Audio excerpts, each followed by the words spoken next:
You are listening to the Launch Over podcast on the Without Your Head Network.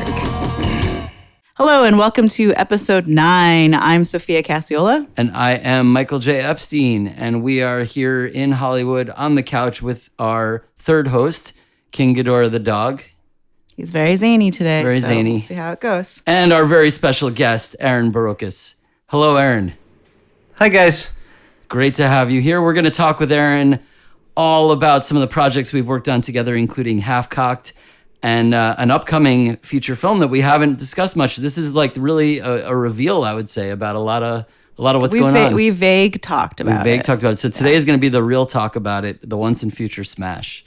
And Aaron has been working diligently editing that, dealing with the limited amount of stuff that we've got so far, but we'll get into that. First, though, we're going to talk about what movies we've been watching. Yeah. Do you want to start, Michael? I'd love to start. So I had the pleasure of getting to see an early cut of a movie called Sister Tempest by Joe Badan. And it's a really cool, crazy, weird, surrealist movie. I can't even really explain it. It's about a girl who has a sister and is on an intergalactic trial related to something that happened with her sister. And she makes art, and I don't know really what the narrative details are, except that it's a really fun, awesome, crazy movie. And Joe is the guy who made the movie God Inside My Ear, which I haven't seen yet, but was really big in the indie news last year because the Netflix film Horse Girl apparently has a lot of very close similarities to it. Yeah, including like shot for shot similarities. Yeah. So I don't know, Aaron, have you seen Horse Girl or God Inside My Ear? No, I remember those stories going around, though, and I remember the articles comparing them where it was very, very close. Yeah, we watched that like a scene-by-scene comparison, and there was definitely a lot going on. It was the shot composition was like so crazy to me, because it's like one thing to steal a story, but then to like just go shot for shot with it. It's like a whole other bag. Yeah, I guess, there's an argument that surrealist ideas that are sort of like this could be similar. But anyway, I don't know. I think nothing happened with that. No, probably not. He's got a new movie called Sister Tempest that's coming out very soon that I think is really cool. I recommend it without being able to tell you a whole lot about what it is. It's just a very strange, bizarre ride, but it's really a lot of fun. Speaking of strange, bizarre rides and tying into the once and future smash, our good friend Bill Weeden, who is one of the stars of the Once and Future Smash, who I'm sure we'll talk about later, stars in a movie that is just out now, I believe. It's available on DVD, and I'm not sure if it's streaming yet, but it is called Psycho Ape. And the title describes exactly what the movie is, I think. I mean, it's a guy in an ape suit killing people with bananas, so you get what you come for, Yeah. And it's a parody. Bill plays a character called Dr. Zoomis, a zookeeper who had taken care of the psycho ape, parodying Michael, the Michael Myers / Dr. Loomis relationship in the Halloween movies. So that's very funny. And then Kansas Bowling, who is a young woman who I guess falls in love with the psycho ape, I would say. Yeah. They go on an adventure together. She wants to be the teen Jane Goodall. The teen Jane Goodall. They go on many adventures. It's a crazy, bizarre... they ran around New York City just shooting. Yeah, it's all guerrilla shot. I don't even know what words I would use. Just a bizarre movie with a lot of homage to ape movies. Many, many homages to like Mighty Joe Young, to King Kong, to other things. A whole bunch of scenes that parody, a variety of things.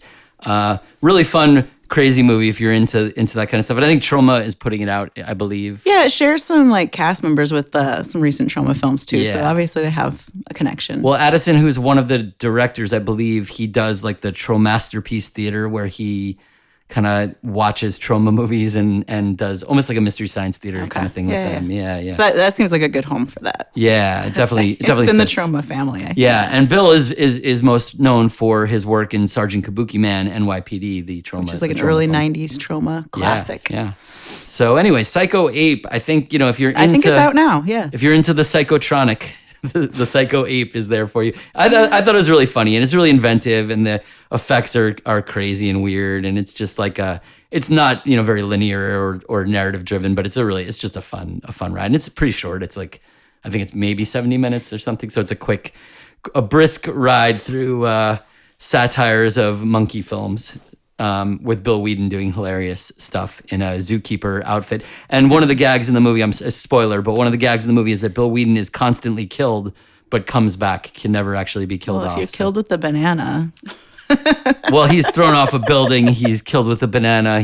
I forget even what else happens, but he's killed many, many times. They can't get rid of Dr. Zoomis. He's unstoppable. Yes. So that was a fun one, I think. Yeah. Finishing up our Nightstream talk from last time. Nightstream was a film conglomerate festival, online festival of 5 film festivals that we love.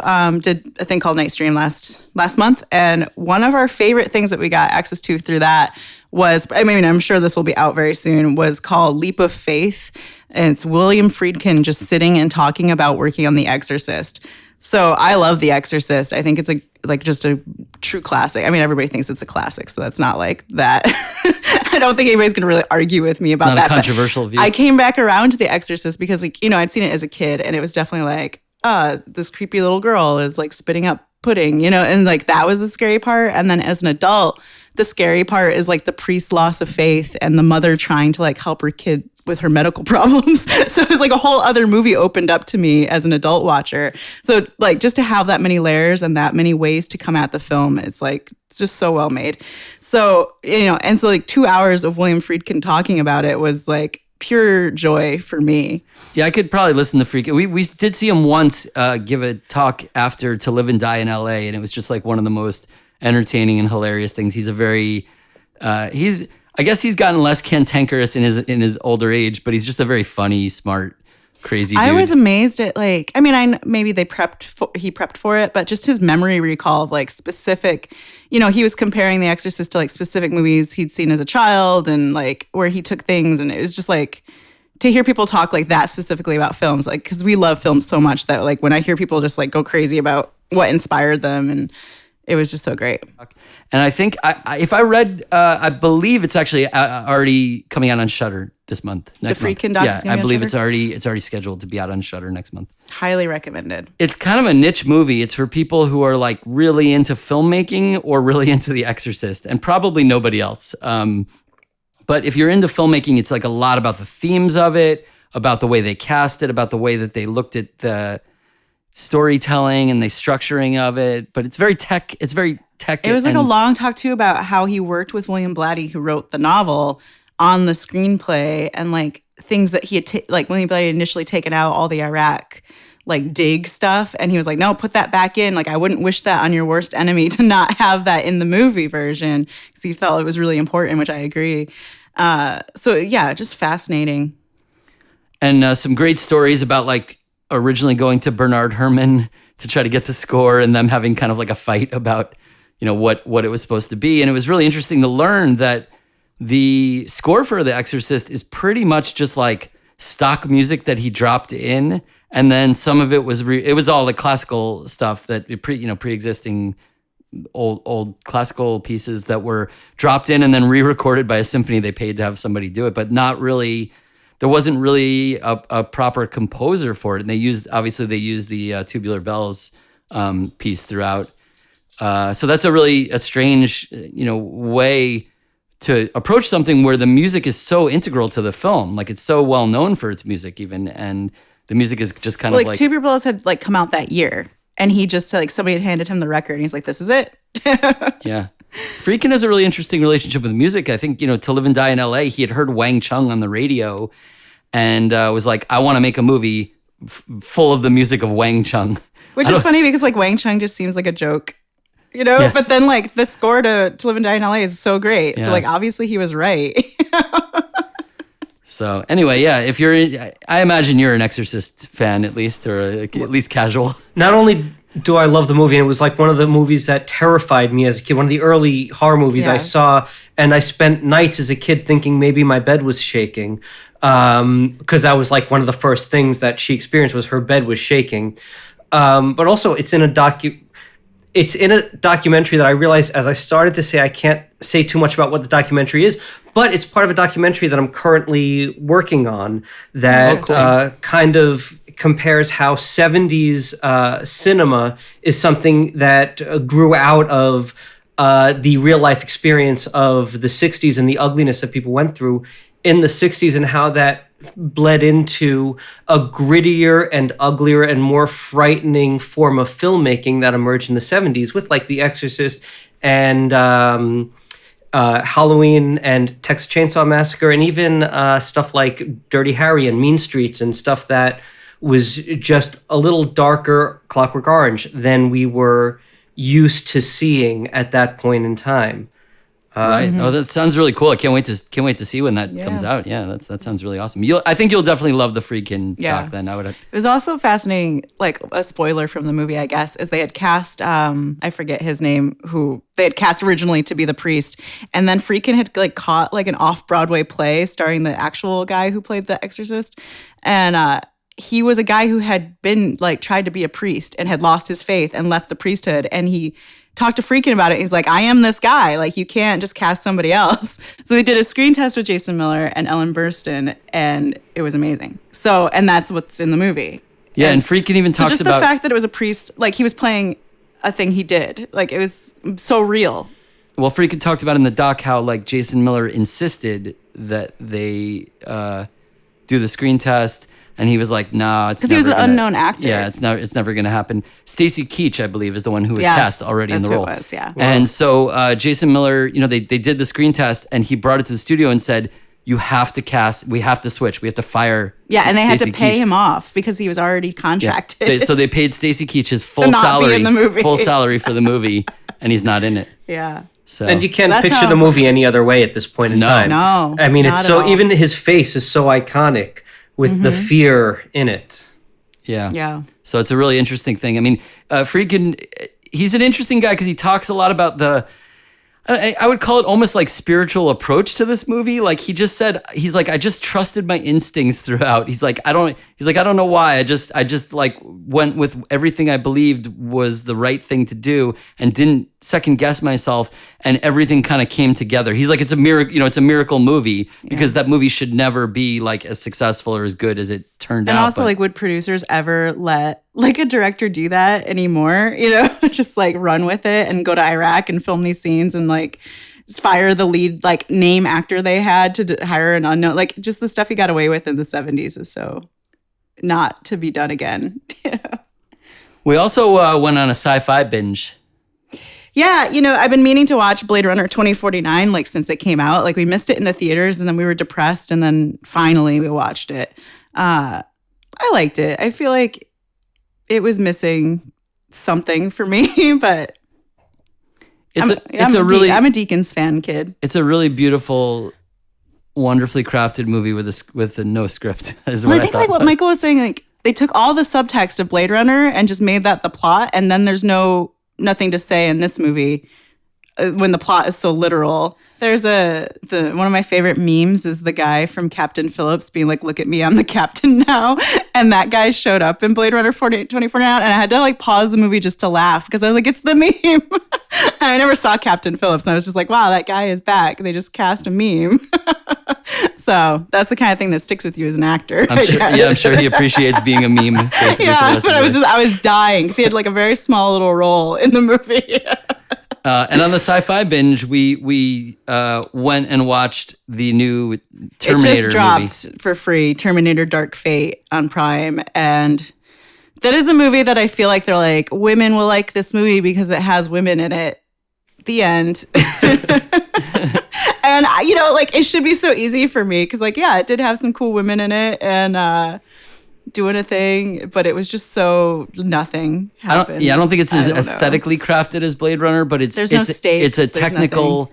It has a technical competence that makes for a movie where you're like, yep, they made a movie. It has correct framing and editing and sound work, nothing else. And it's just not interesting at all. The best is I saw Linda Hamilton on like one of the Jimmy's night shows, and they were like, "Oh, how's the new movie?" And she's just like shrugged and was like, "It's fine." And 100%, that's my review. It's fine. I don't know. Yeah. Did you catch that one? No, but I'll watch anything that has the character of Sarah Connor in it. Yeah, because, that's fair. 1, 2, and 3, I thought I enjoyed 3. I know a lot of people. I love those first 3 movies, and even the TV show that they did. She's just an interesting character to me. If she's in I this love one, the TV I'll watch show. it and I'll dig it for that. Yeah. She is. It's the gritty. She has a gun and she hunts Terminators, and that's it. But, she is great, and she's really cute and funny in it. Cute is probably the wrong word. They don't do a lot with it. No, they don't do a lot with her, and they bring Arnold in like three-quarters of the way through the movie. They bring Arnold in, and he's also cute. It's nice to see Arnold, But yeah, it feels like fan service. Like it's like a J.J. Abrams version of Terminator. Like, let's make sure we say almost the exact same lines from these couple films, and reference everybody scenes. will like it, and it's just so blah. Like I wish they just did something with it. Like the TV show, I actually love Sarah Connor Chronicles. I thought that was a great show. They never really ended, did they? They just kind of ran out at some point. Yeah, I think so. They probably just got canceled. Then we watched Terminator. Yeah, we did. I went back and watched Terminator. Like, we need to cleanse the palate of Terminator Dark Fate by watching Terminator. Well, part of it was that neither of us had seen it in a very long time. Probably 15 years for me, and you said maybe even longer for you. Yeah.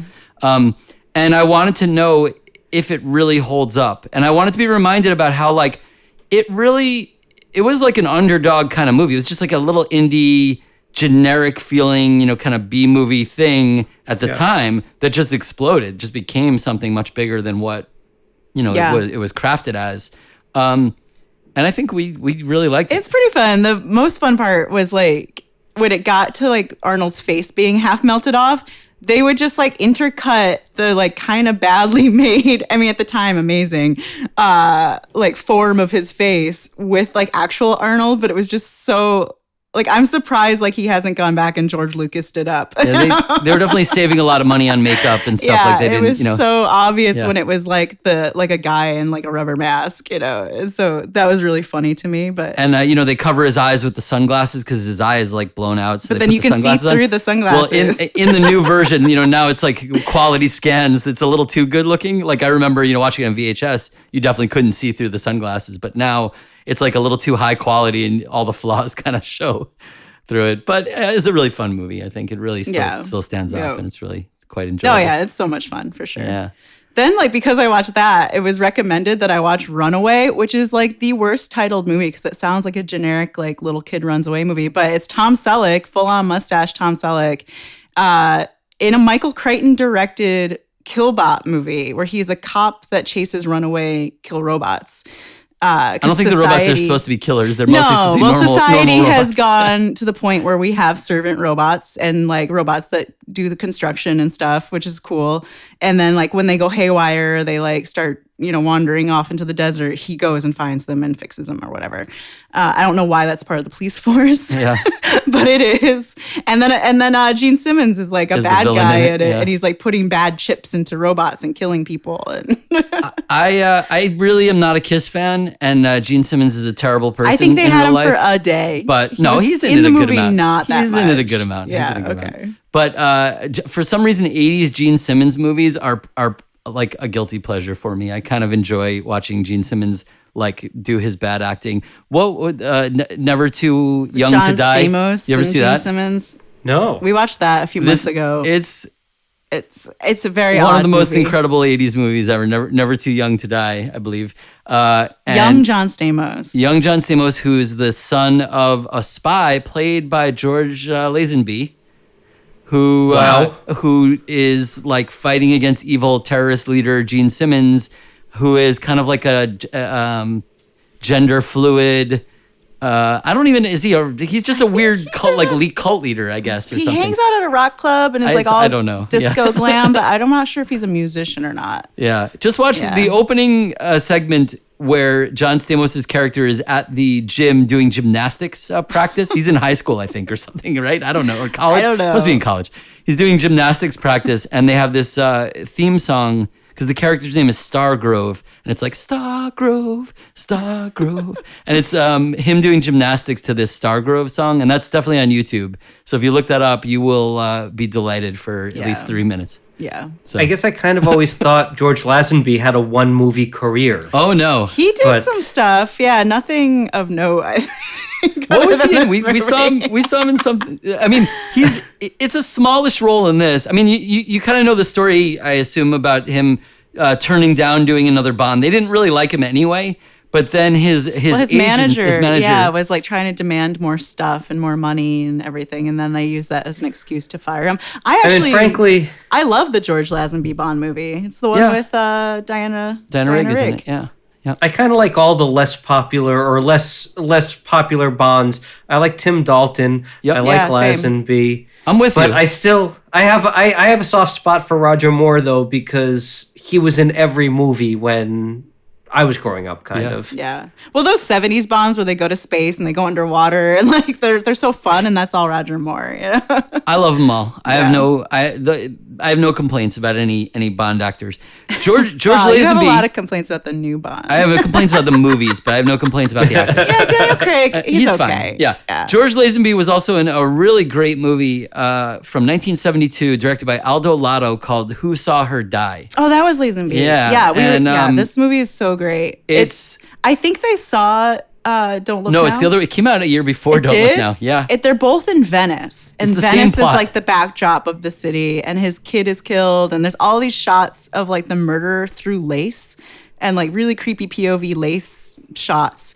Beautiful movie, really weird. Cool Morricone score. Has the little girl from all the Dario Argento, the little redhead from all the Dario Argento films. Really great movie. The Morricone score has like little kid chanting and stuff. Yeah, that's my favorite really Morricone because it's like la la la. Yeah. It's like so scary. But it's like very dissonant. It reminds me of like a Philip Glass music almost or something. It's like a very strange like chanting. I want to rip it off or something someday for sure. Anyway, Who Saw Her Die? George Lazenby. Yeah, that's a great one. We've gotten very off topic, but that's okay. That's fine. I think we're down to the last couple of movies we saw. We also saw a movie that I'm sure you've seen that we somehow had missed for a long time, called Rubber, about a tire that kills people. It's a slasher. It's like a telekinetic powers that can blow people's heads up. Little like scanners, I guess. This is a very strange movie, and I was warned it was very strange, but it was even stranger than that. But it's fun. It was a lot of fun to watch. Have you seen Rubber? Like over a decade, because it's an older film. It is. It's 10 years. 10 years. When I say older, I mean like like 2010. Not that recent. But when it first came out, I saw it and recall very little of it, other than a big POV shot of the tire itself. That's just the one image I have implanted in my mind from it. Yeah. They were very inventive with how they shot the tire. Like a lot of times you can tell like they've only framed enough of it that somebody's like pushing it with their hands, but they definitely had it on some sort of rigs that would shake it.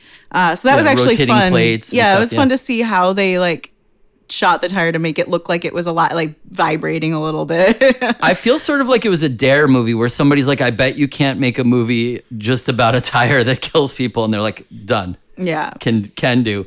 It's like a deconstruction of a slasher, I guess, in a way. Yeah. I liked it. I mean, it's very strange, but I actually really liked it. I thought it was really fun. Oh, the last thing that we wanted to talk about is a new movie that's just on Netflix. I guess played at Sundance, called The 40-Year-Old Version, not Virgin. And it's a film directed by this woman, Radha Blank, who stars in it as well. And it's just about a 40-year-old woman who has never had her career kind of take off. She's a writer, she's a playwright and an actor. Playwright, yeah. And it's a kind of about her experience. She's a Black woman, which is important in the story because she's trying to get like, a play producer to like do her thing. And they're like, yeah, we'll make it like really urban and cool, so trying to like shape her voice to be like what white people want to see. And hire like a white female director. Right. And the play's like about gentrification, but then they add like a white lady with like a yoga mat and like she's the hero somehow to the play. So they really like mess up her play. It was actually very, I think it's very universal to artists and especially aging midlife crisis artist, because this character's going through a midlife crisis because she had been like the 30 under 30 playwrights to watch list comes up a lot. And then, she's approaching 40 and she's like, I haven't done anything in 10 years. Like I was like this up and comer. And so she starts doing music and has this she becomes play a rapper. produced. Yeah. And her raps are really good. So yeah, she just kind of goes through like this whole... It's about process, existential, midlife crisis, existential crisis, artist, and for creatives. Yeah. So it's a fun movie. It's a very scrappy, like low. It feels very low budget, but it was shot which is cool, black and white, 35 millimeter. So yeah, it feels like a '90s, like an early, definitely Spike Lee inspired, and she worked on some Spike Lee show on Netflix too. So definitely like there's probably some. It has that like NYU film. It's set in New York. It has that like NYU early film 90s, school kind of New York, feel. kind of gritty feel to it, which is I think on purpose and very cool. Yeah. So that's recommended. I think that's on Netflix now. I think it did premiere on Netflix. We got a screener for it because we're bad people. We say every week that we don't have Netflix. Maybe someday Netflix will just give us a subscription to talk about Netflix movies. But right now we have no Netflix, so we only see Netflix. The list of movies that you guys had at the ready of movies you've recently seen, that's like when people say, I turned off my phone for a month and here's what I did. That's for people who have Netflix. Like, I turned off Netflix for a month and I found this movie and this movie and this movie and Rubber and, the 40-year-old version. Yeah. It's funny. There's so much content on all of these other platforms. Like, we have Prime already.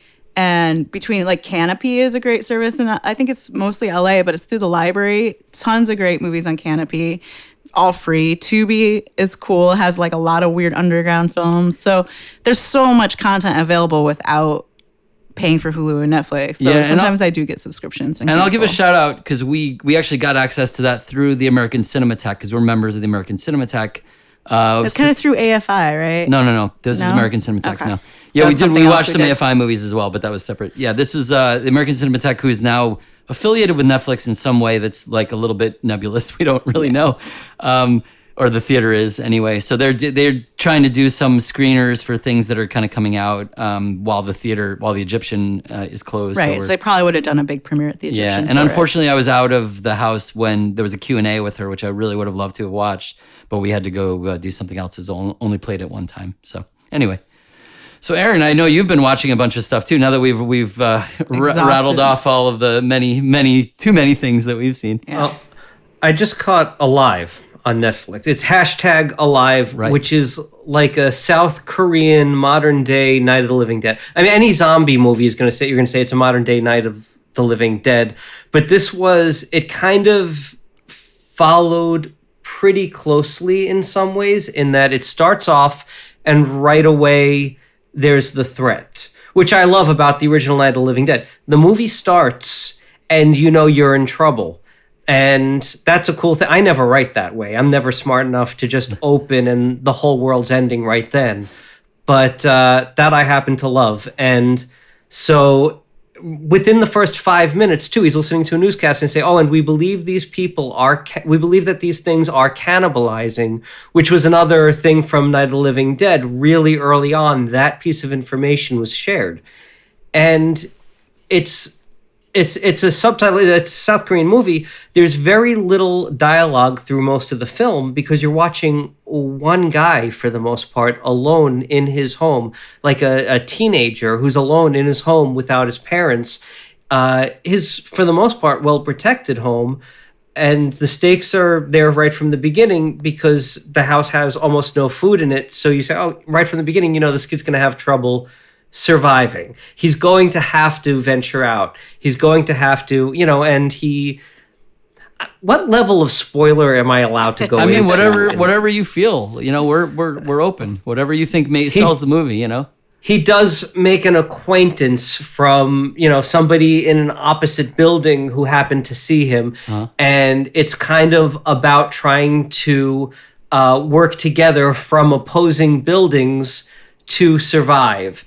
And I love survival stories, and it doesn't matter it doesn't matter if it's zombies, if it's Jurassic Park dinosaurs, if it's, I love the stories of people trying to if it's From Dusk Till Dawn, vampires, people trying to survive against just this massive amount of threat and how they have to use their ingenuity to do it. That's awesome. And so this is a particularly cool film from that perspective. Yeah, well, you sold me on it. If Netflix comes through with my subscription. Netflix, if you give us a free trial, we'll. I'm just...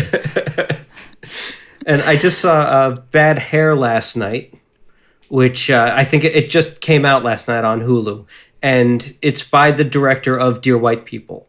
Okay. And nice. It's set in 1989, and it's filmed almost. The story is told almost like a movie that would take place, that would have been shot in 1989, in the way the story unravels. Its pacing, its structure is like a movie from 1989, and they wanted to make that clear. They even put a film grain on it that doesn't look like you shot and you're trying to make it look like it was shot on film. It makes it look like you shot digital, and then you put this grain on so people know you're specifically going out of your way to remind them of 1989, right. And that's an intentional choice.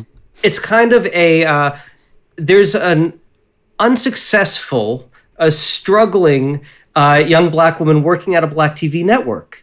And it's being taken over by people who are trying to, in a way, gentrify it, but they won't admit that they're trying to gentrify it. And somebody suggests that she get a weave because her hair is very natural, and it's suggested that it's been holding her back. Right. She gets the weave, and it's a horrific scene because they show it weaving into her, and it like stitching into her head. It's pretty much body horror at that point. But it brings her instant success. Right. But with a tremendous price to her and innocence around her. And it's really not, doesn't hide its symbolism, it basically says, here's what we're saying, but it does it as a really fun horror movie that you could have seen in 1989. And it's almost like a gender and race swap Little Shop of Horrors, where this thing is suddenly offering somebody success who had nothing but failure and had been overlooked their whole life. But now this person has to make the choice to abandon all of that success for what's better for people, right. And for what's better for those around, in this case, around her. And it's a very cool, very, at some points, frightening film. The weave, I assume the weave doesn't sing about how it needs to be fed. It kind of does. Okay, I'm excited to see this. I gotta see this. Sounds awesome. You sold me on this one too. There's some true horror in it that is not mainstream horror. There's some moments that you would see at some of the film festivals we go to, or, there's some stuff in there that is not for your average audience. Cool. But it's 100% worth it. It is a smart film. Yeah. Well, you definitely sold me on that one. Yeah. Hulu, then, come at me with a subscription. Yeah, Hulu, give us a subscription so we can watch it. And I took a look at two of the Welcome to the Blumhouse films. Yeah, how did you feel about those? I've been reading mixed things about those. So they're all TV 16. And I don't know, I guess I never paid attention before whether there's a TV 18 or an 18 plus on Amazon, but it is somewhat telling that they're TV 16. It feels like they're kind of for a gentler audience than real horror. You wouldn't sit down with the same audience to see these that you would sit down with to see, Bad Hair. Yeah. It's not as intense. They're drama thrillers for the most part. And they're clearly doing horror. In one of them I saw was Black Box, which actually had Felicia Rashad in it. And that's the one I've heard the most positive about is Black Box. Yeah, it's a cool movie. And if I'm going to give a quick spoilers, but I'll do it in like 10 seconds. Yeah. So if you're listening and you don't want the spoiler, now's the time for like 10 seconds. You can sing that Ennio Morricone song. Felicia Rashad, here it comes, plays a villain, and that's unexpected.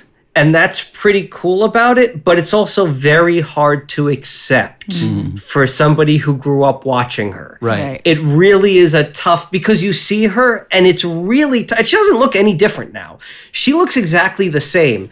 And I guess I haven't seen her in much since, and not to say she hasn't done much, but I personally haven't watched her in many things since her days as Claire Huxtable. Right. And you're watching Claire Huxtable, and it's just like you're watching, for kids like me who grew up with it, it's like you're watching a family member. Right. And so there's something in my brain that didn't quite adapt to that change right there. Right. But in the way that I needed to embrace the movie. Yeah. But I think you're right, though. I think they're targeting... I've heard people describe it as kind of like lifetime horror, which is just basically to say it's a little more like for people who aren't really embedded in the horror world. Right. And that's Blumhouse's outreach, in a sense. Like they had a lot of credit for being like the House of Horror and like they're like the new horror home. And they are for like teen horror, you know? But that's the goal. That's and what it is. That's what Yeah, they're that's the goal. marketing. Yeah, and that's what they're doing. But like we're in some like groups where people were like, I thought Blumhouse wanted like extreme horror, and it's like they don't. It's also, I mean, there has to be some contrast between this series and the Into the Dark series on Hulu, which I don't know if you've seen. Have you seen some of those films? Handful of those. So we've seen a handful, because Blumhouse also does basically, it's equivalent to like TV movies, I guess. They're shorter movies. They're lower budget. I think they're in the $1 million range generally. And some of them are great. Like we love Culture Shock was awesome. I love Culture Shock. Well, Gigi Salguero just like ran with Culture Shock and really made it incredible. So I think the movies where the person ran with it are really great, and then some of the other ones are only okay. The other one, the Puka one, is so good too. Nacho, I'm gonna murder his name. Yeah. He made like a killer Christmas toy movie for Christmas, and that one's really great. So those two, I think, were the best ones that are the ones I liked the most. And we didn't watch all of them. Yeah, some of them were some of them were good. We watched the dog one, that was okay. Yeah. Then we got obsessed with dog horror movies. Came to being a monster. Yeah. Nice. I was like, just don't kill the dog. But the dog is, the But I would say those are not terribly extreme either. They're probably a little bit above the Amazon Prime ones where you're saying they're 16 plus. I would say these ones are maybe like your 18 plus range. Like they're not. I don't think they're 18. This is like high school, and I bet the Amazon ones are more like junior high feeling or something. That's my guess based on how Blumhouse has presented them. Even if the numbers, 16 plus obviously is too old for that. But I think, as a kid, I watched PG-13 movies when I was like 10. It's kind of offset a little bit, right? I think. Well, there's some things that like if you do, you're going to market this as a horror.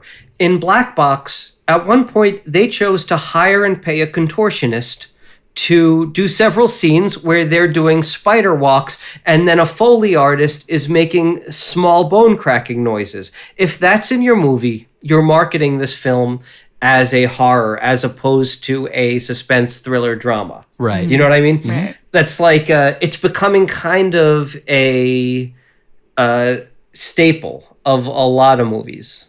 I think. We're in kind of a weird age. We're in a weird age of like how TV and film have blended together. There's a really blurry line between them. And like there was a lot, at one point we were watching all the Wes Craven like 80s TV movies and the John Carpenter TV movies. And it was really interesting when they were taking horror directors who weren't getting enough money or wanted to, make a little extra money and got hired to do some of these TV movies. And some of them are really interesting, even though they're very tame comparatively, like in terms of actual content. Like there's no blood in them, but they try to approach it using different things. But I think like a lot of the stuff now, they're trying to figure out. And Blumhouse is really maybe the prime example, though I mentioned Lifetime, but I think Lifetime is doing this as well. They're trying to figure out like what is the space for showing like quote unquote scary movies to people who generally are not going to go to the theater to see a movie directly marketed as a horror movie. They're not going to go see a sinister movie or like, something that's like directly a standard like ghost movie.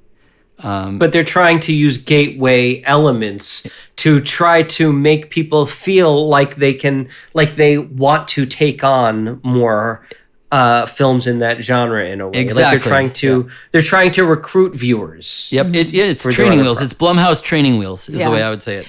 Well, that was great because I felt like they were kind of using Into the Dark as a testing ground for new directors.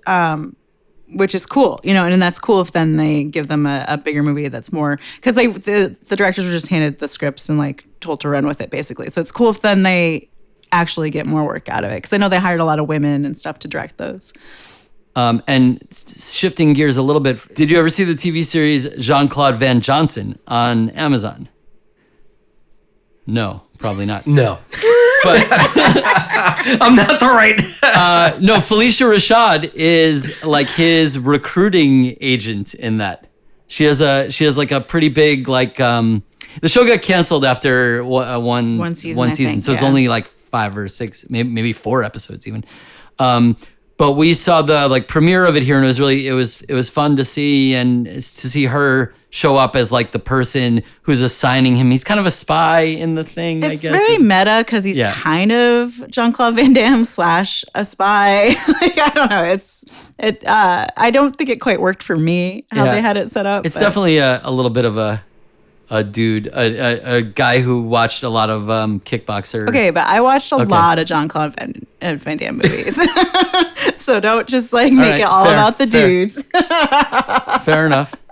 I went through a phase. Anyway, but that's Felicia Rashad. That's the only thing I've seen Felicia Rashad in the last however many years since Cosby Show. Well, she must be on Amazon's casting list then, if she's on these Amazon movies. Yeah, you do see a lot of that kind of thing where it's like if it's cast through Amazon, then you see a lot of the same actors showing up on different things.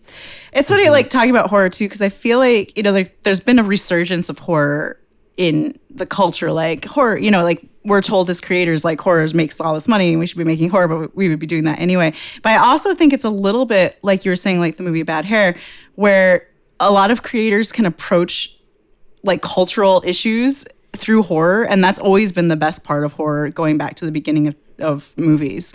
And I think there's a lot, like especially underrepresented people have to say that's easily and maybe best said through horror films. And so I think that's part of the resurgence, honestly. Yeah.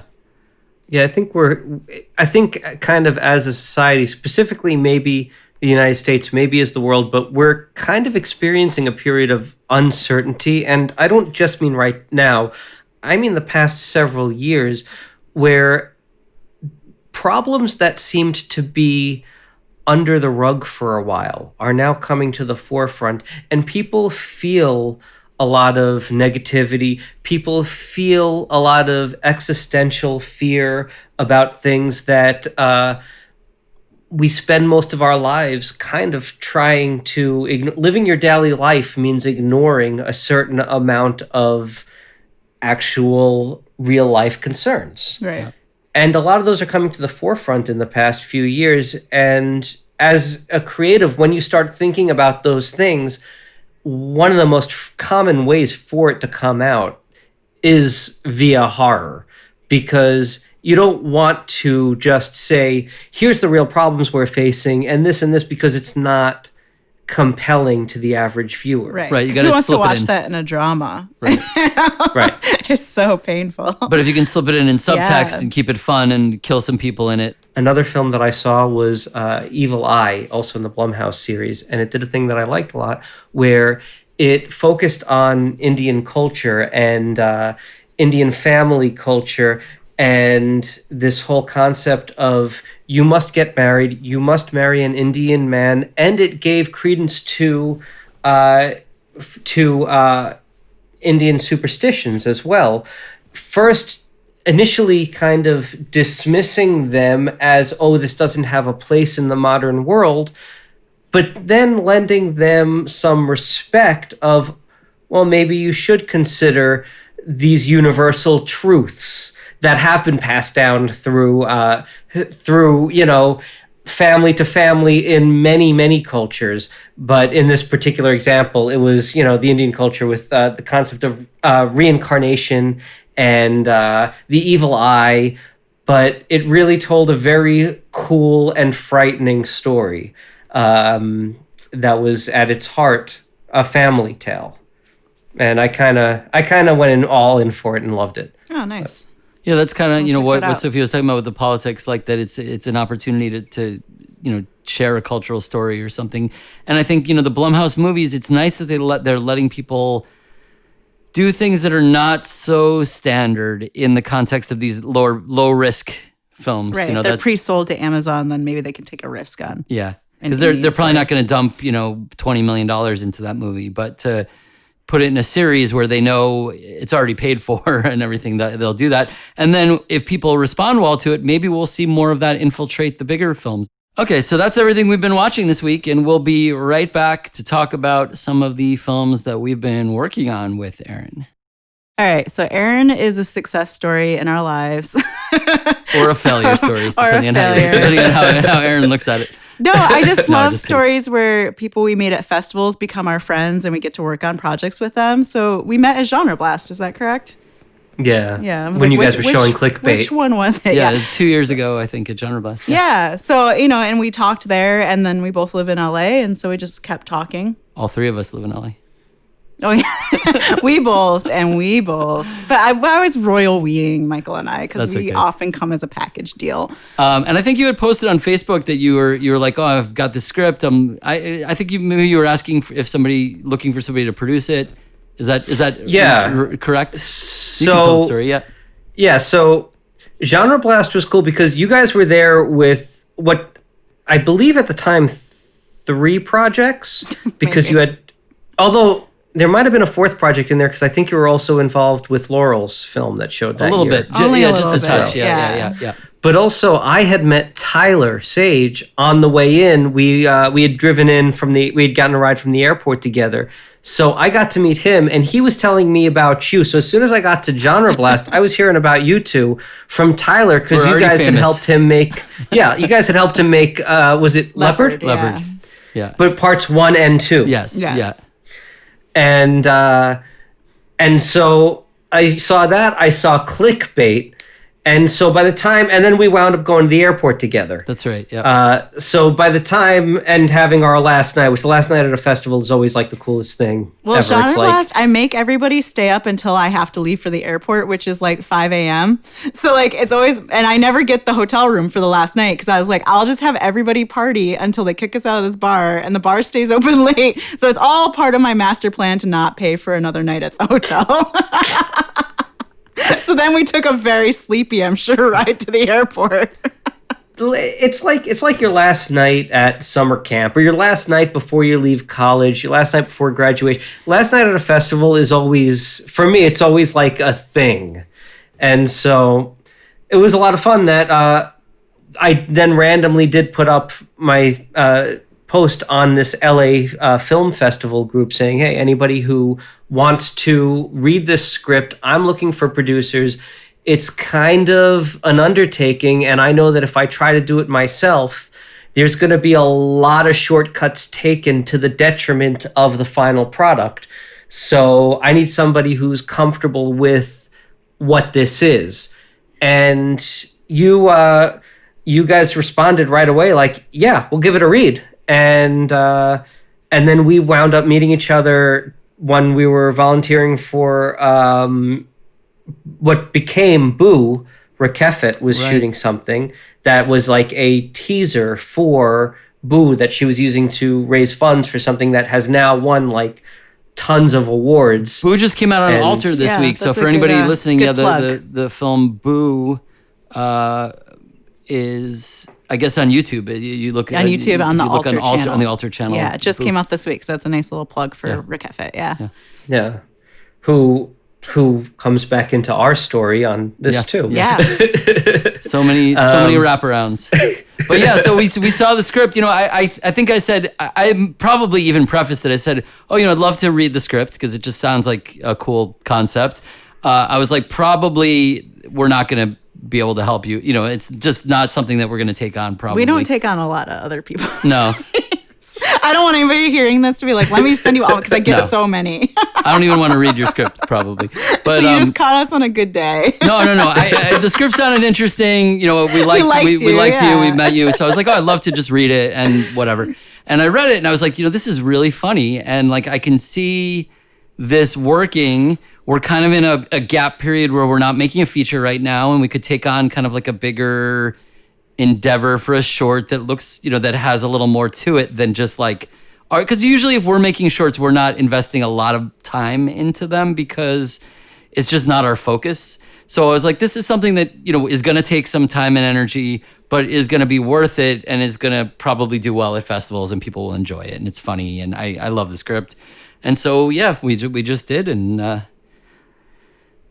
and that we had a first meeting, and I was impressed on the first meeting. You guys told me what dates we should probably shoot and when we should have the film completed by and what festivals we should send it to. And that was like meeting one. You told me who would be on the crew, most likely, Right. and who we should look to for certain key positions.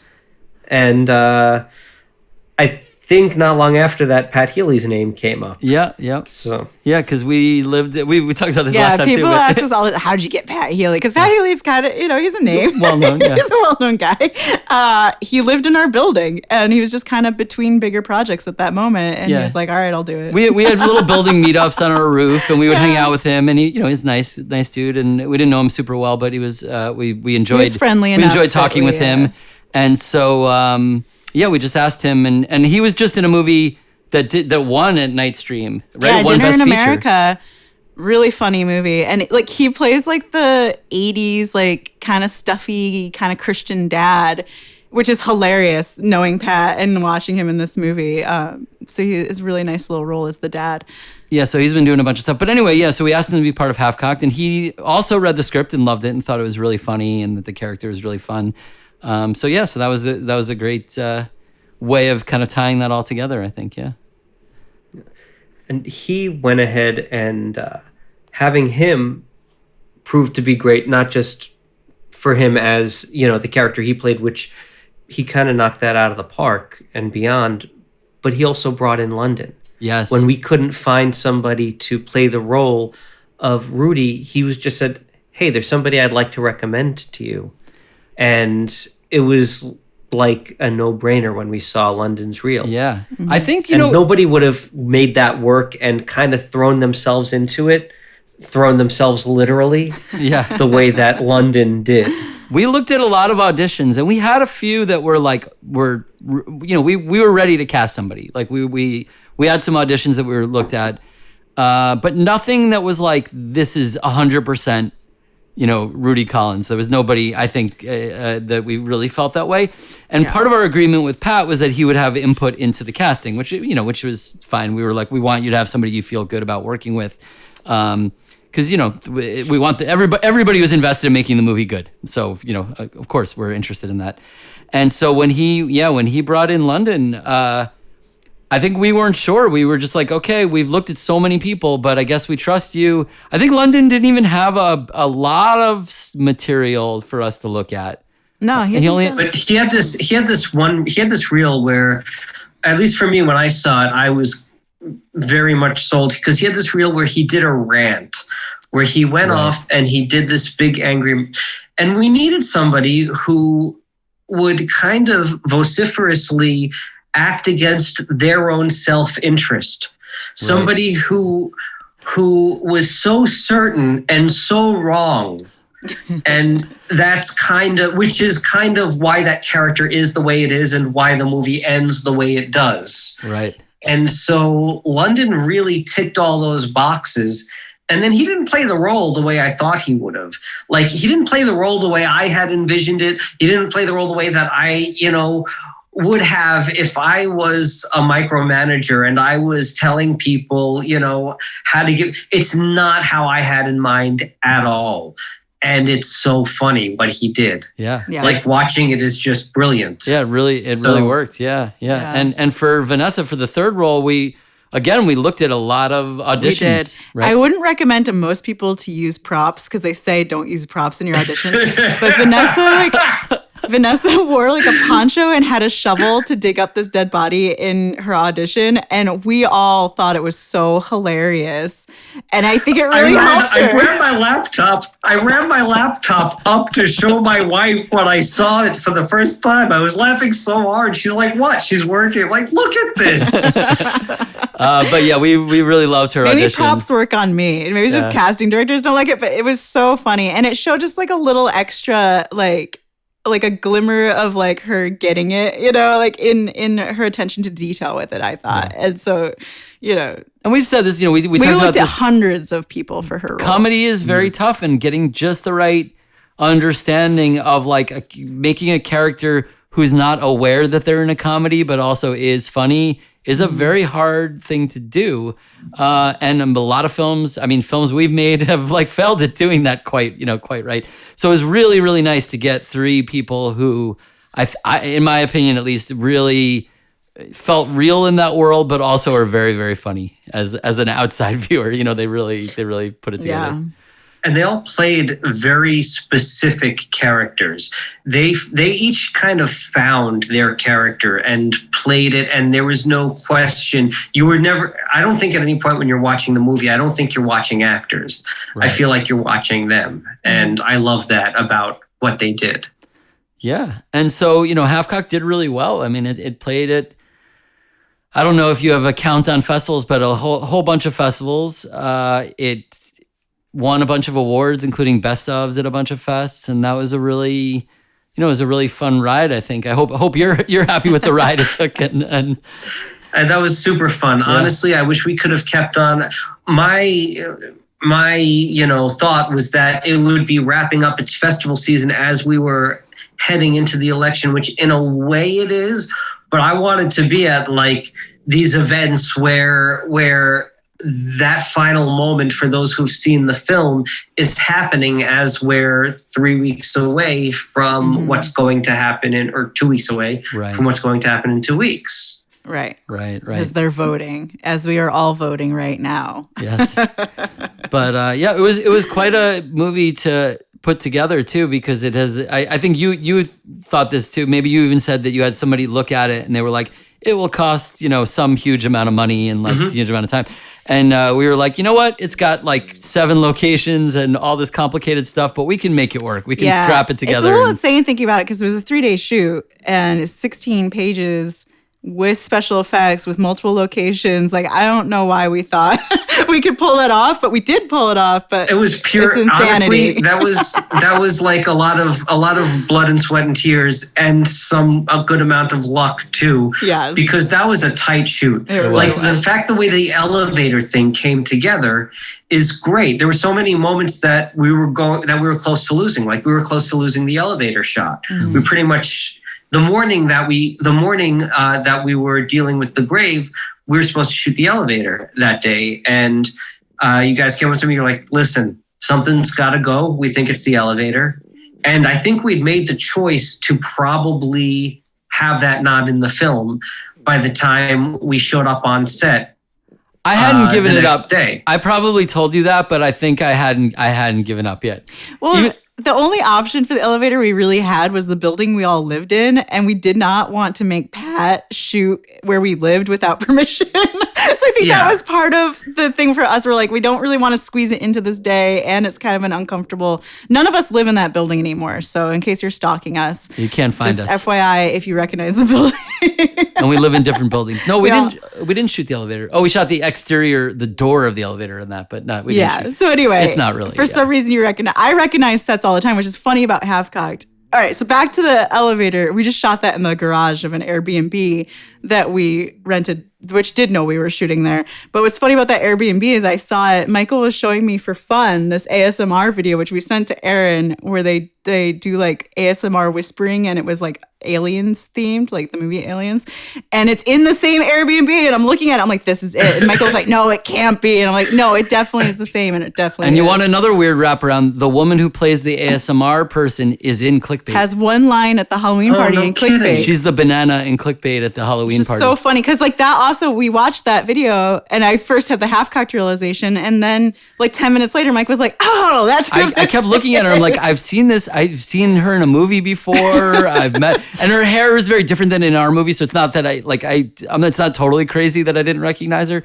But I was like, she's so familiar looking, and then I realized that she's in our movie. That's why she's familiar. When you've cut a film and you see somebody in real life who's in the film that you cut, it's like you're seeing a family member. It's like you're seeing somebody you grew up with. You can't always place it because we do so many projects. But like, I know you edited Clickbait, which is why I mentioned. Yeah. But like I was in a bookstore at one point and I saw Dave Thomas, but I didn't know it was Dave Thomas. I'm just going, I know this guy. Who the hell is that? Because he was in a movie I cut like 10 years ago. who is this guy? And other people are going up to him, and I'm, oh, he must be a celebrity, and I'm not putting it together. And I'm about to go and introduce myself, feeling that I know him, when I realize not only is it Dave Thomas, A, but B, he'll have no idea who I am, because we've never met in person. And that's a weird thing editors have. Yeah, I think I creeped somebody out once, who we ended up working with later, so I didn't really creep her out. But I went up to her at like a screening party for this movie, and I had done the sound mix on the movie, and I had worked on it for like a month doing cleanup and sound mixing. And she, introduced herself to me, and I'm like, oh yeah, I've been looking at you for the last month. Which sounds creepy. It was fine at the time, and she was in our movie later, so we're friends still, so it's not a big deal. But yeah, no, I definitely have that experience where it's like you really get to know these people. Well, you're looking at their face, and every twitch at their face makes you really feel like you know them emotionally, and then even though it's a character, also it's not even the person. Sure. But yeah, it's just funny. So that was another tangent. Yeah, but so yeah, we had a lot of locations for it. A lot of complicated stuff. We had. Our friend Joe Castro did the special effects for it, which we had, several major special effects moments and a lot of special effects makeup, for the decay and damage to the character as he progresses. I always think of this moment with Joe that kind of made the movie in a lot of ways what it was when we were sitting in a Starbucks before, the first time we were meeting with Joe to discuss the film. And we were talking about the wrist slitting, and he had said, do we just have a little, or do you want me to get a fire hydrant? And at first I had said, I don't think that we need all the fire hydrant, filled with fake blood. It sounds like it's a little excessive, or fire extinguisher. Yeah, it sounds a little excessive. And then we're talking about other stuff, and 5 minutes later I go back, I'm like, oh, wait a second. A fire extinguisher filled with blood sounds hysterical. How did I say no to that? Can we circle back to this fire extinguisher filled with blood? Well, there's a lot of balance. This is again getting back to the comedy idea. It's like for a movie like this, you want it to be funny, but you need to feel like the internal world of the movie is not aware that it's funny, right? So something like a fire extinguisher blasting is obviously taking not you out of the realities of the world. So I know that we had a lot of discussions bouncing back and forth on like, what does the makeup look like? Does it look exaggerated? Are the effects exaggerated, right? So I think that's a perfect example of like, this is something if you're thinking about producing or making a movie or writing a movie, how do you set the tone and storytelling for something like that so that it's both funny and feels like something that's... where you can push and where you should not. Yep. But for me, the bellwether on like the fire extinguisher thing is Evil Dead 2. Yep. Because Evil Dead 2 almost never admits that it's a comedy. It's a comedy from start to finish, and it will never come out with maybe one or two moments of exceptions and say that they're there to make you laugh. But, he shoots a hole in the wall and a rush of blood comes out and makes him fall down and slip in it, right? Yeah. While it's coming at him. It's definitely very slapstick, yes. Yeah. So I think there's acceptable levels of slapstick, right? Which maybe we pushed that by having like 3 punches and all that stuff. But as long as you watch it when you're by the time you're cutting it, if you're watching it and you're still laughing at Pat Healy getting punched in the face by Lundon, or Lundon shooting himself in the head and then looking down really disappointed, it's still working. Yeah. I mean, I think I too was like, it doesn't need to be medically accurate. And for me too, like I was like, I definitely want to film the blood going everywhere. So it's like a little selfish on my part. I think I was like pushing him, like, do the blood, do all the blood. And of course that it creates secondary problems where you're like, well, look, we get one shot at doing this because we cannot afford the time for a reset on a rebuild. AJ, who worked on the movie, still plays this. He recorded. There's a video of me yelling. And on his iPhone, he recorded Michael yelling to stop moving the cameras because it's a special effect that you were maybe going to have to I think it was the gunshot scene, right? It was the gunshot that you're going to have to do like some additional special effects to. And so like Michael is screaming at us. Well, like, I try not to be mean. Ops. Yeah, and he's screaming, stop moving the camera. Let me defend myself and AJ here. still plays this video for us. we basically need it locked in the middle down. Of set sometimes. We need it locked down so that we could do visual effects on it and everything and do cuts on it. Which pro tip to people thinking they're going to fix something in post, like put your camera on a tripod. Yeah. Yeah. Don't. You can always, honestly, it's 2020. You can add very realistic motion afterwards. Yeah. If you don't have links to how you can do that, reach out to me. I will share them with you. Wow, you're in trouble now. You're gonna get a lot of. Just go on YouTube. YouTube has everything. Yeah. But there's no reason to not shoot locked down. But if you're doing motion tracking, you're gonna be mad later. Yeah. Yeah. I was saving us from being mad later, but I think everybody's still friends with us, so it's okay. Yeah. We also always cut a lot of corners on having a big crew, and it's like for a lot of reasons. Like I just don't like extraneous people around to feed everybody the space needed, etc. So Michael was AD. It was just like not a job he enjoys. No, but he's good at it because he's like a very aggressive. I will yeller. yell at you if I have to. I mean, there was I feel bad about it. There was a very tight crew there. Yeah. Yeah. It was all good. I mean, it's all people we work with. Yeah, we work with everybody regularly. They're used to me. And I try, like, I hope it's a fun experience for everyone. The goal is not to make it a miserable experience, but also I know that basically at the end of the day, we need to have a movie, right? I mean, if we don't have a movie, it's my fault. Like, that's what I view my job as AD as. Like, if we leave that space at the end of the day and we wrap and we don't have a movie, then I have messed up.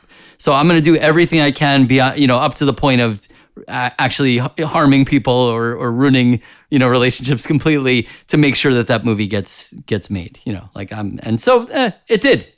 Yeah. We did a lot in 3 days. We pushed it right up to the line, and I think we went a little bit over. Yeah, on that final night, and you could see. I think the last scene we shot, or one of the last scenes we shot, was the second dinner table scene, and it doesn't come through as much in the cut, and it kind of works what does come through with the exhaustion because they're at the end of a journey at that point in the film. Mm-hmm. But that was a tough scene, and if you look at the raw footage, the three actors are exhausted and all the off-camera conversation sounds grumpy. but and this was while this scene was being set up at maybe like 11 at night, we'd run everybody out to the garage to shoot the elevator scene against a wall in the garage, which prompted one of my favorite lines from Pat Healy on the set. now they're bringing the crew on. So we're putting in the crew in the movie now, huh? He'll never listen to this, but I laughed it was hard. Good. It was funny. He's a funny guy. I mean, he's a little sarcastic, but in a way that I enjoy. It's funny. Winston, who's our sound guy, Winston Moore, is so hilarious in those two elevator scenes. I don't think he was talking about that. I think he was talking about all of us. When all of us were packed in the elevator together. For sure, that's what he's talking about. But Winston, it's fine. I was just giving a shout out because Winston is so funny. Like, you could not have cast a better extra to do Winston's role in the elevator, I think. Yeah, and I think in the script it's like an old lady or something, but we're like, Winston, who's our sound guy, we're like, you just make some disgusted faces. Winston is a very reluctant actor, but every time I've seen him do a small role, he slays me. So I think he should do more acting. Yeah. He just played it nice and subtle and funny as hell. Yes, yes. So these are all the trials and tribulations of making a short film. There's a lot of suffering involved. I didn't sleep for the 3 days that we did it, and I think like the second day, because we were building the set for the. We were driving around a coffin in our car. We were building a set with dirt. it's just like And mania. I think at one point you were like, "Oh, should I come help build the set?" I'm like, "No, you should be rested." I did not want you to look at that set. You shouldn't look at it. Because I knew it was going to be like, you guys are insane. What are you doing to me? You're ruining my movie. Well, no, that was a really good choice that we made in general, because if you remember, we were talking about like finding a place where we could actually like get a what are they called? That you would dig backhoe. up. Yeah. Like getting a backhoe and digging a hole someplace. And I said at one of our meetings, look, you're going to shoot me down. And I was positive you were going to shoot me down. We can't build the standing, can we? Sophia's like, yeah, 100%. Let's do it. Yeah. I got so excited with that because like the minute there's like an impossible shot, I'm like, yes, I'm in, because like you would not be able to get the distance needed to do that shot digging. I mean, I guess you could dig a hole that was like a pool sized to get the shots that we got, but that's what it would take, would be like an enormous hole. It would never have been a situation where Pat and Vanessa could have the comfort level to play the comedy that they did when they had just a standing set and they could just be there with space and play out a scene without having to worry about a camera scrunched into the corner in dirt. Yeah, so much better. And I love the way it looks. Like, I love it more than I think I would ever love. Yeah, so that was fun. Tyler and I went. We rented this warehouse in Sun Valley. And the guy who owned the place was like super cool and nice and chill. And Tyler and I went and took some flats from Home Depot, stapled brown fabric on them, and then covered them in glue and dumped dirt on them. We tried a number of different things to make it work. It took a few iterations, but I know we went back to Home Depot for more dirt like 3 times. You never know how much glue and dirt you actually need until you try it. You're like, wow, we need 5 times. I think we use like, I want to say it was like 7 or 8 gallons of glue. I'm not even kidding. I think because those big bags of dirt, however 50-pound bags of dirt. So, but the guy in Sun Valley was like, "Cool, this is fun." He's like, as long as y'all clean it up. Yeah, forget it. In the end, he helped clean it up too. Like he was anyway. So so it was, we really, did not want fun. you to see like the styrofoam like that we got at Home Depot. Like we didn't want you to see like the coming together of that. It looked so cool, even when it was just standing up before it was lit. It just the time and energy that was put in by all you guys made such a difference in having that thing exist. And it was like a true piece of production value. And it was definitely one of those things where you're like, "Oh, is this going to work?" And I'm like, "It's definitely going to work." And I'm like, "I really hope this works." I knew it was going to work all along. I don't know. I had so much confidence. I was like, "This is going to be my favorite thing ever," and it really is. Tyler and I weren't sure until like well into making it that it was going to work, because we were like, "Is this going to?" But we persevered, and like we're both calm and focused, and so like we got through it. But anyway, so building stuff like that's really fun. We shot our friend Rick Heffett, who we mentioned earlier, for Boo. We used her family business area to film some of the stuff. Scenes, and then that was another straight out boon. That was fantastic that we had that, because we got so many scenes in that one space. Yeah. Right. And if you watch Boo, you will notice that the location is the same. It's true. A lot of it is filmed in the same location as Half Cocked. And Rick Heffett makes an appearance in Half Cocked. So if you want to talk about that, that was just fantastic, because we were thinking of having her be this character that she had played in a film that came out the year before, Jackson Love, which is her first film. Thought it'd be funny if this person who randomly comes upon Rudy happens to be Jax. Mm-hmm. And it's a really inside wink for people who were in the film festival circuit to see it, and to kind of push it home and make it the Easter egg that it was. We had the same person who played Sunny in the car with her. And she killed it, and she was also willing to let us use her space to shoot that scene, as well as every scene that was supposed to take place on the road. So Mike was lining up cars so that they looked like they were on the side, and it actually works out for it looks like they were driving on a road when we're in this very controlled space that Rick Heffett's family happens to have access to, that allowed us to do all the things and get all the shots that we needed, that we never would have gotten guerrilla, and we really wouldn't have wanted to put actors in that position of literally driving a car in an uncontrolled environment with a guy's head hanging out the back. Yeah. It's so dangerous. And to do driving right, you need a process trailer or you need like a closed street. And, I just don't want to put it for that. It's huge expenses. So this is like just another cost cutting thing is just let's shoot it in a parking lot where it's 100% controlled. So it's cost cutting and it's just easier and it's more comfortable for everybody. That's the fun thing about producing is like we've got a set of things that need to be accomplished and we just have to sit down and problem solve all those things and figure out how to make them work in the context of the movie. I think, we were pretty successful in most of it. There were maybe a few, things here or there that I think maybe like a cut even, but that we didn't quite find. But almost everything I think worked out really well, even when it was in a much, but the camera lies a lot, right? You only see a limited amount of stuff on the camera, and I think you get away with a lot of things. And we managed to do a lot of different stuff and with limited resources with that movie. I feel like we accomplished quite a lot with. Yeah, if anything, we probably overthought at some point. Like, we had shot a scene. I felt that we needed to show why he's wearing what he's wearing because we just have the zombie suddenly wearing clothing that matches what our lead character is wearing. And I thought we had to show, why he's wearing what he's... And so we had shot a scene of him going through, the doctor's closet and pulling out... It was just a time suck. Yeah. Honestly, in the end, if you had watched an earlier cut of the film where it existed, it was just, here's a scene that does not serve a purpose. Right. And we had taken the time and we'd staged it and we shot it and probably burned some of our time on it.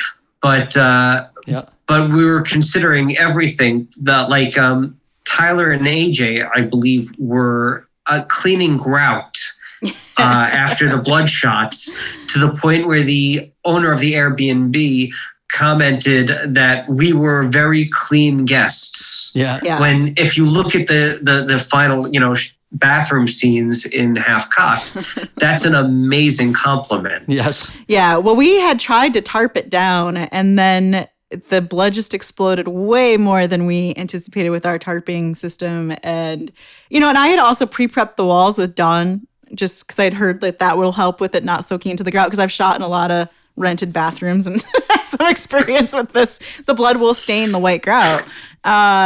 So I prepped it and that even didn't help that much. I mean, maybe it helped enough. It did help. I mean, it helped. Yeah, for sure, yeah. But I expected better results from that too. So it was to the point where AJ had brought his toothbrush to set. And I was like, AJ, we need your toothbrush. And so we made him use his own toothbrush. Yeah, he was like, that's really funny. And I'm like, no, AJ, for real. Yeah, because I had seen him walking around brushing his teeth. And I was like, I need that right now. Here's some bleach. Take your toothbrush. And it was fine in the end. Yeah. But they did a great job cleaning it up. And, yeah. And we got the review. We got the Airbnb review. But back to the clothes too. There's enough of a hint of it when he's wearing the doctor's, the doctor's white jacket with the Dr. Career. And, that hints at where the clothes came from. And so it's there visually. You just didn't need that 3-minute scene of him going through the closet, Yeah.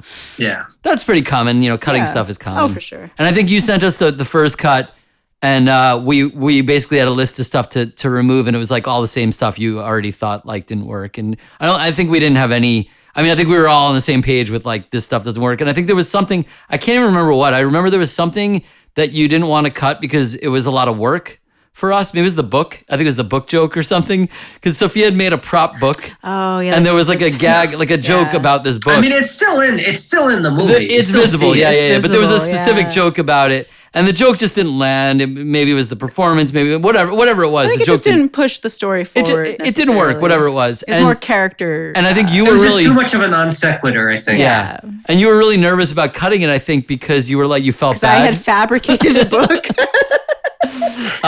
And so I was, I looked at it, I was like, we just got to cut this book thing. Yeah. And you're like, oh, okay, good. I felt bad. I didn't want to be the one. Yeah. But no, we're all there to serve the movie. Even if, And we were trying to whittle it down a little bit. So it was at least at 15 minutes rather than 18 or whatever the original cut was. We were trying to hack away at it to make it more festival palatable. But yeah, we've gotten better. I think, when you make your first movie, you're like, you love everything and you don't want to cut anything. And you're like, but we worked so hard on this scene, even though it's useless. Like we have to keep it in the movie. And now we're just like, cut, don't care. Like whatever needs to go. And, if the movie it's not serving the movie, then it needs to go. You can put it as the extras on the DVD or something. You don't need to.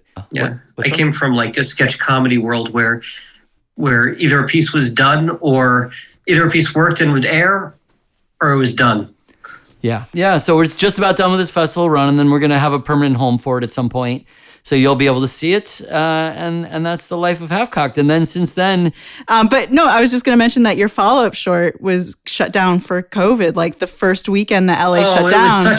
We were so close to making it. Burn. Yeah. And we had a rehearsal, and we had a great cast, and we're still not, I have not given up hope. Yeah. We're going to make it. We're definitely going to make it. I've still got their photos, so they have to come see us again.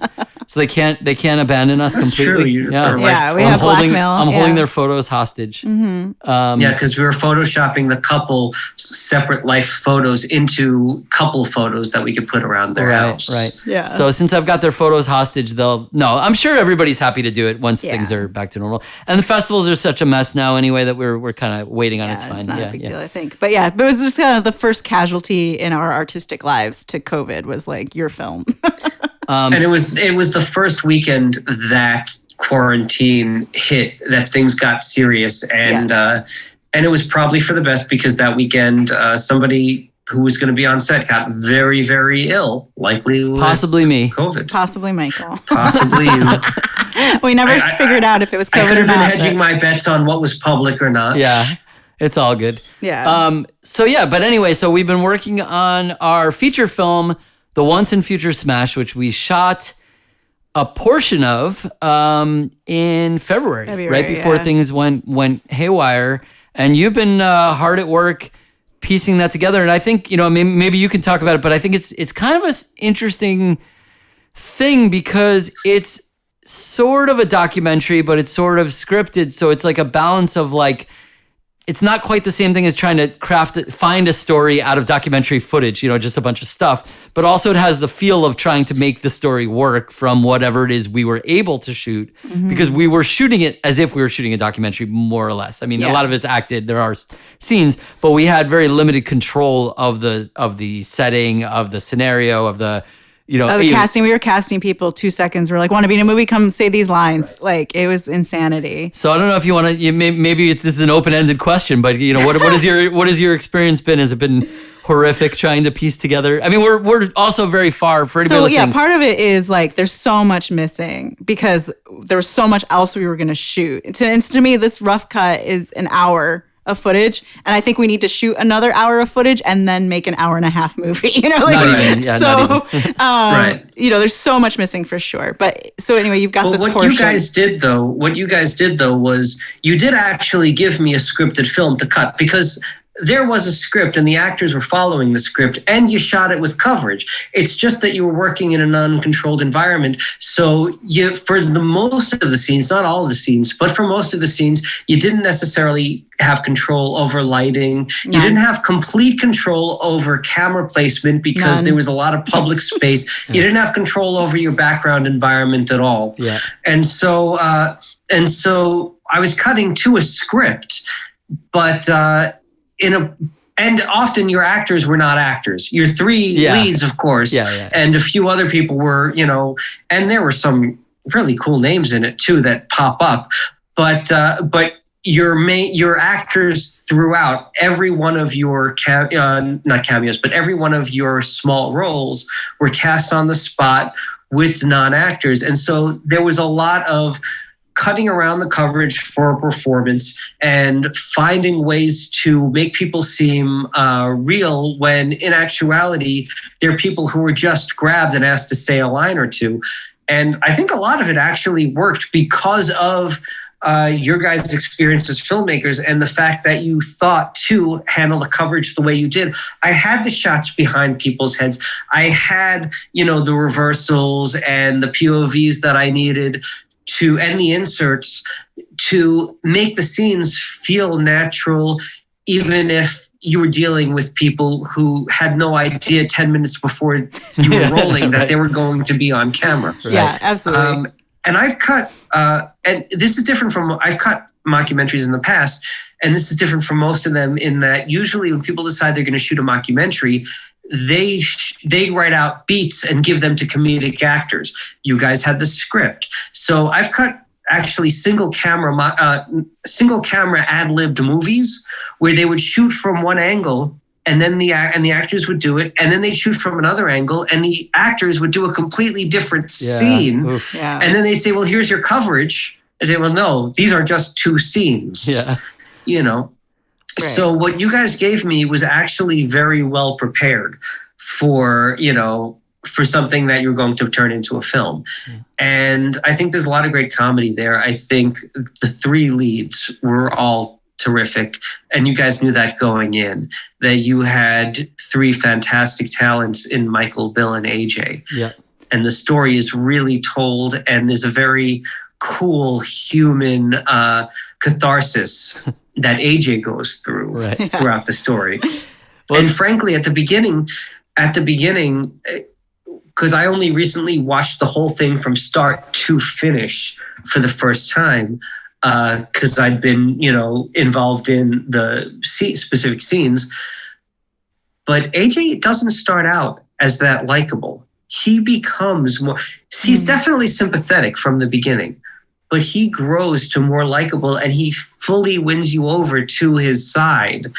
And then you're with him, but by the time you're with him, am I spoiling? No, it doesn't matter. It's okay. Yeah. By the time you're with him, he's part of like a coalition team.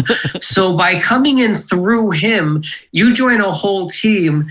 And it's a very quirky film, but I think you bring the audience fully on board for it, for this powerful ending. Cool. Well, thank you. Yeah, I mean, there's obviously a lot to fill in, and it's really nice. I mean, for anybody who doesn't know anything about filmmaking, this is an interesting. Well, also, we've never had one of our features edited by somebody else, and it was so nice to have the separation because, like you were commenting on from not even being there, but like shooting at that convention was so difficult. They literally had us in a doorway with our table. So people were streaming in and out as we're trying to shoot these scenes. And it's like there was no control over anything. Michael and I hate crowds, as most people probably do. And now crowds aren't even a thing that's legally allowed to exist. But it was just such a trial to get through those. And it was 3 days. So to get through those 3 days of 60 pages was a lot. And it's hard to direct. Done. I mean, we were trying to direct people while there's complete chaos around us. And like the table behind us is playing like pop songs. And we'd be like, can you just turn off the pop song for like an hour so we can get the scene because we're not gonna be able to license this. Like, and we're not gonna be able to edit it out. Like, just like, it was just so difficult. And we're working, our two leads, Michael St. Michael's and Bill Weeden, are both nearly 80. Bill is 80 now. And so, like they can't work hard 12-hour days like the way that some of us might be used to. So we have limited time and focus with them, and it's just so much chaos everywhere. So we were like, we're just gonna make the best thing we can. We're gonna film everything we can. We have 3 cameras, and then we'll like salvage out whatever we can from that. And this is what I was gonna say was interesting about shooting it this way is now we have that crafted. And now we can go back and see, like, of course, there's a lot of other stuff scripted, but we can also go back and say, like, oh, yeah, we should recraft this scene by having this other character interact in a different way or have this other shoot additional footage to go in there to, to change the structure of things a little bit. Yeah. Well, also now, too, it's like we had all these plans for other scenes we wanted to shoot with lots of people, and we might still do that, but I think it's an opportunity for us to revisit what our vision was in the age of Corona and decide what is actually necessary is huge. So I don't know. I thought it was really fascinating. I really love, you added a lot of cross-cutting that I don't think was in the script. And it really, there were moments that really surprised me that I was like, oh, I love that you cross-cut this with this other scene or with this other character. So it was nice to have the separation of 6 months where I could not think about that shoot and then come back and be like, wow, okay, these scenes worked. There's a scene with clowns where it was so painful to shoot. And it works. Like, you made it work, and I'm amazed because it was very difficult. In all fairness, that scene with clowns was painful to edit as well. Yeah. Okay. There was one clown that I think might have murdered us if he saw us at night. I think I put in the notes stuff about that. How he it was kept like trying to lick Matt, and Matt was just like, nah. We were like seriously traumatized by the experience of trying to shoot that scene. I had to like shut down for a period of time. It was terrible. No, one guy did his role really great. The one clown came through 100%. Yeah. He played it straight, and he gives really funny deliveries. Yeah. It's just he was the guy who was the main clown we cast. So we had met him. Yeah. And talked to him for a while, and we're like, all right, cool, like, just bring some of your friends.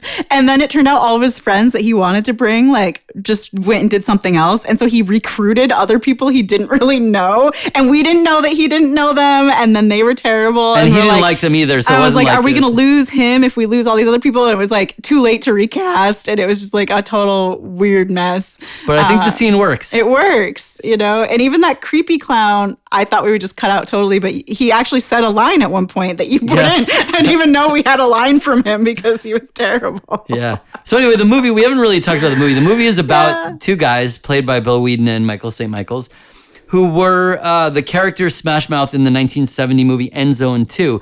And now they're at a convention. Basically, they haven't really accomplished a whole lot in their lives.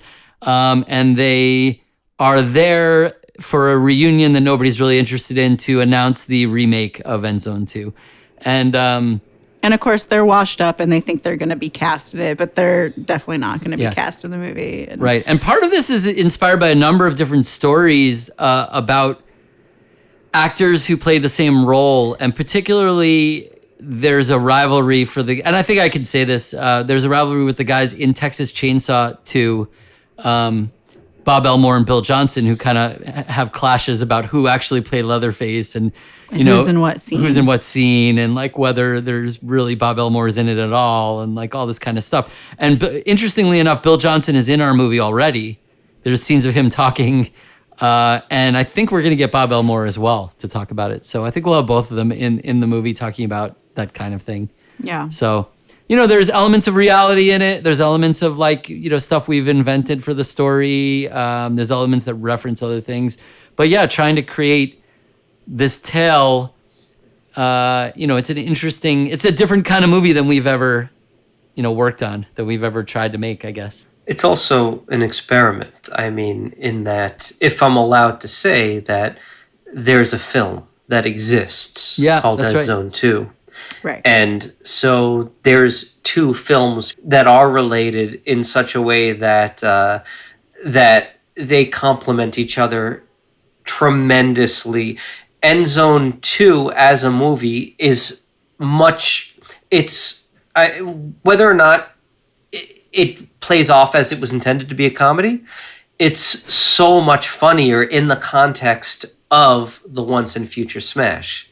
And the Once and Future Smash benefits so greatly from the simple existence of End Zone 2. I tried to be very sparing in pulling out. I've tried to use very little from it because it would have been so easy to just cannibalize, no pun intended, that film for Once and Future Smash. Right. But it also would have been a step too much. Being able to restore End Zone 2 and present that with this other film and hopefully bring them to festivals is, I think, in some day after the end of COVID. Well, at this point too, and we've been talking about this a lot with a lot of filmmakers, it's like the benefit, like we've really enjoyed going to the virtual film festivals, but the benefit of going to film festivals is going and meeting people like you. Like, we're friends because we met at a film festival, and those, like, finding those connections, finding those like-minded people is the whole point and benefit of going to a film festival. So for us at this point, we're probably just going to wait until the country reopens to like send these films out. And so we're not in a huge rush to like shoot through COVID and finish these right now. I'd rather just wait until it's a little safer. And then we'll be ready pretty soon after festivals open back up to present these films. I mean, one thing that's very cool is as the film continues and unfolds, you see more and more celebrities from the films that we remember from, that this is all based on, that this concept is based on. And the other thing is that you hit something it's a comedy, but you're looking at two people who are kind of in the twilight of their lives, experiencing regrets. This entire movie is about the regrets that people have developed over their lives, whether it's regrets about what they focused on, what they achieved, what they did not achieve. And so through all the comedy, there's a lot of, heartfelt vulnerability, and you have a lot of empathy for all the characters, I think.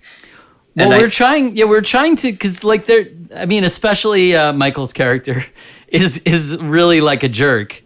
But the goal was to get it to a place where you understand he's being a jerk because of his own inadequacies. Like, he's being a jerk not just because he's a jerk, but because he views himself as like a complete failure. And so we're trying to, it's exactly what you're saying. I'm hoping that all carries through for people, that you can watch the movie as a joke, but then also really feel like, sad for the characters, or happy for them coming around, or whatever it is. Well, go Michael through an emotional and journey Bill of it. have this real heart to heart in the hotel room, and when we were shooting it, I really felt like this is was playing really beautifully with the two characters having this heart to heart. And then I was so happy to see in the edit that what I felt shooting it really does come through. Like, they finally are honest with each other, and then kind of come together at the end. But that scene, their veteran experience as actors came in full force in that scene,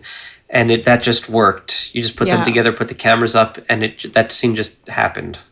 Yeah, that was definitely my favorite scene to shoot, because I could feel as it was happening that it was working, as opposed to some of the stuff on the convention floor where I was like, I hope and pray we have anything usable at all. Well, that was part of the goal with writing it. I'm sitting down because I wrote the screenplay. I would say you didn't do it, right? No. Just me. I take all credit. No, I'm just kidding. But so I wrote the screenplay. I did a lot for this movie. Yeah, that's fine. I bled a lot for this movie. But I did not write the screenplay. But a lot of what the considerations were when writing it are like, okay, can I jam more of this into the hotel room so that we have control? Can I pull more of this away from the convention so that we could shoot it another time with different people? So it's a script really, really heavily written, knowing the limitations of what we were going to be able to shoot at the convention and the time we had, because we had a very limited time with these actors. So I was like, I need to take at least 50% of this movie away from the lead actors. I need to put at least 50% of it on other people so that it kind of ties in that way, which is a weird way to write, right? Because you'd like to say, okay, I'm going to sit down and write a movie exactly as whatever I think the movie should be, but instead I'm really writing the movie in order to deal with the accommodations and the resources that we have. Glad you could, the work you've done on it so far is great, and we're really happy to see. It's like, it feels, obviously there's a ton missing. We have a long way to go. Well, part of our plan too was to go, because we shot this at Mad Monster in Charlotte, and part of our plan was to go back to Mad Monster in Phoenix, or go to some other conventions and get some more talking head footage, B-roll and other B-roll things, and things that you were asking for. You're like, do you have more of this? And we're like, no. Yeah. But we will someday, hopefully, So anyway, look forward to that soon. We're hoping that will get finished at some point, and that's what we really wanted to talk about. Is there anything else you want to mention? Do you want to plug anything before we send you off on your way? Few quick plugs for the next in the next few weeks. On November 6th, there is a horror comedy panel coming up that Half-Cocked will be discussed, as well as the director of Puppet Killer and Spirit Animals, as well as Uncle Peckerhead and Velocipaster. All great movies. Yeah. All great movies. And one of the actors from Scare Package will all be there. It's at an event called Quarraween Con. Nice. I just learned this name of this event, but Quarraween Con, and it should be a super fun panel. Awesome. Man. And other than that, we will be doing Sitting Duck at some point in the near future. Right. Yeah. So Half-Cocked should be out soon, I hope. we keep an eye out for Sitting Duck and Once in Future Smash. And it's been really awesome to have you on and get to talk to you across the electronic waves that travel through the air and the wires. And we look forward to when we get to actually do something in person again. This has been super fun. Thank you so much for having me. Thanks. And everybody, have a great week.